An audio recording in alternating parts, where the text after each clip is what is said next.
So hello नमस्कार everyone, मैं आपकी होस्ट आलिया एक बार फिर से आप सबका स्वागत करती हूँ हमारे आपके official YouTube channel Yamuna express पे गुरुदेव रियल एस्टेट में।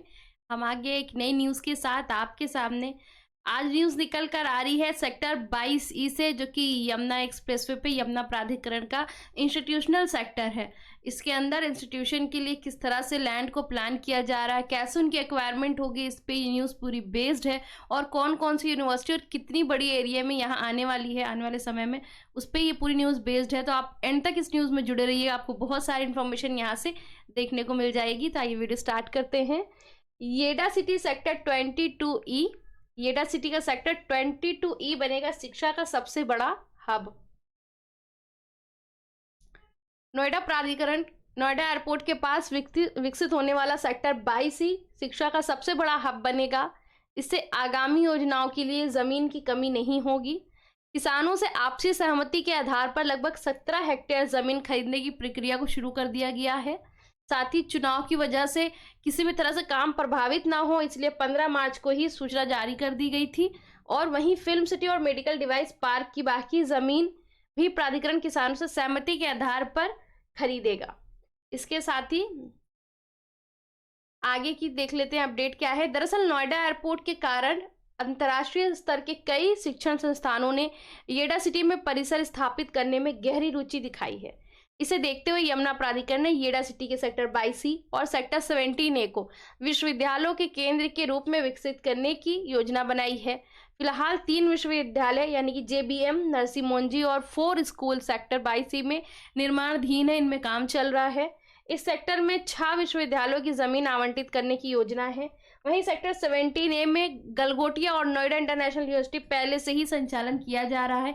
यानी कि आपको पता होगा कि गलगोटिया यूनिवर्सिटी और Noida international university already running में सेक्टर 17E के अंदर, और आगे 22E के अंदर 3 यूनिवर्सिटी पे काम चल रहा है, जिसमें आपका नरसी मोंजी हो गई, उसके बाद फिर आपका 4 स्कूल हो गया, उसके साथ ही साथ आपका JBM यूनिवर्सिटी हो गई। इन तीनों पे काम चल रहा है, ये निर्माणाधीन है।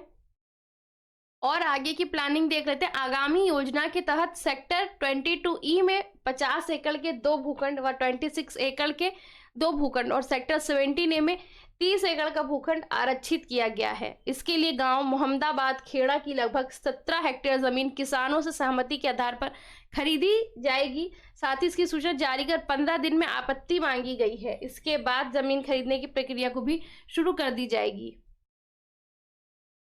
साथ ही प्राधिकरण ने बनाई 100 दिन की अपनी कार्य योजना। आचार संहिता के कारण अब लगभग 3 माह तक कोई नई परियोजना शुरू नहीं की जा सकती है।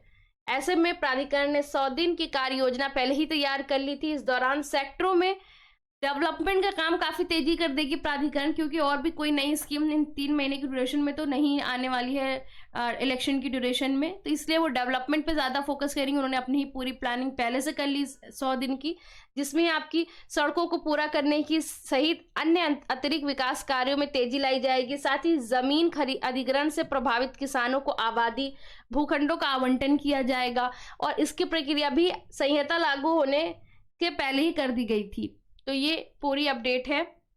साथ ही साथ प्राधिकरण क्षेत्र में विशिष्ट क्लस्टर विकसित किए जा रहे हैं। इसके तहत सेक्टर 22E की स्थापना भूमि उपयोग के लिए नामित किया गया है। राष्ट्रीय व अंतर्राष्ट्रीय स्तर के विश्वविद्यालयों को भूखंड आवंटित किए जाएंगे, ये कहना है डॉक्टर अरुणवीर सिंह जी का, जो कि CEO हैं यमुना प्राधिकरण के। और बहुत तेजी से काम कर रही है प्राधिकरण डेवलपमेंट पे भी, नई योजनाओं पे भी, किस तरह से कैसे नई योजनाएं लानी है, किस तरह से एक्वायरमेंट करना है लैंड का, सब पे काम चल रहा है। तो इस तरह से आगे आपको और बहुत सारी अपडेट देखने को मिल जाएगी। जो भी नया प्राधिकरण अपडेट लेकर आती है न्यूज़ के माध्यम से, हम आप तक उसको पहुंचाएंगे। बाकी इस तरह की और भी अपडेट के लिए आप हमारे चैनल से जुड़े रहिए। हमारी चैनल पे आप सब्सक्राइब कर लीजिए, ताकि बेल आइकन भी प्रेस कर लीजिए, ताकि इस तरह की इन्फॉर्मेशन वीडियो आए तो आप तक टाइमली पहुंचती रहे। साथ ही अगर कोई क्वेरी, कोई क्वेश्चन निकल के आता है आपका परचेजिंग के रिगार्डिंग, या और भी कोई इन्फॉर्मेशन चाहिए आपको इस लोकेशन से रिलेटेड, तो आप हमसे कांटेक्ट कर सकते हैं। स्क्रीन पे दिए गए नंबर्स पे आप हमें कॉल कर लीजिए। साथ ही हमारा ऑफिस एड्रेस यहाँ पे लिखा हुआ है, जिसे आप फॉलो करके हम तक आप पहुँच सकते हैं। आप लोकेशन जाइए, विजिट करिए।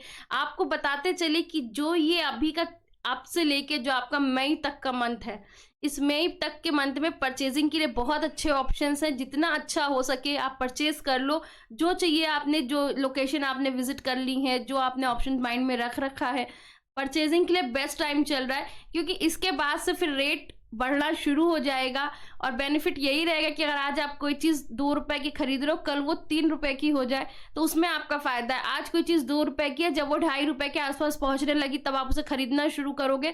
तो उससे बेटर है कि जब चीज़ें अभी से आपको पता है तो आप अभी ही प्लानिंग करिए, अभी आगे मूव करिए और अभी परचेजिंग के लिए तैयारी करिए। उसके लिए आपको जो ज़रूरत लगे, आपको लोकेशन की इंफॉर्मेशन, आपको सेक्टर्स में कहाँ जाना चाहिए, किस में परचेज करना चाहिए, इस तरह की कोई भी क्वेश्चन, कोई भी डाउट है, आप हमसे कनेक्ट करिए, हमसे कांटेक्ट करिए। हम जो आपके लिए बेहतर होगा वो सजेस्ट करेंगे, क्योंकि हम कहीं से भी आपका बेहतर करेंगे, हमारा बेहतर ऑटोमेटिकली हो जाएगा। तो इसलिए आप बिल्कुल निश्चिंत होकर विश्वास के साथ हमसे जुड़ सकते हैं, कांटेक्ट कर सकते हैं। हम आपके लिए जो बेस्ट से बेस्ट हो जाएगा वो सजेस्ट करेंगे आपको। तो फिलहाल के लिए इस वीडियो को करते हैं यहीं पे एंड। मिलेंगे नई वीडियो में नए टॉपिक के साथ। Thank you so much.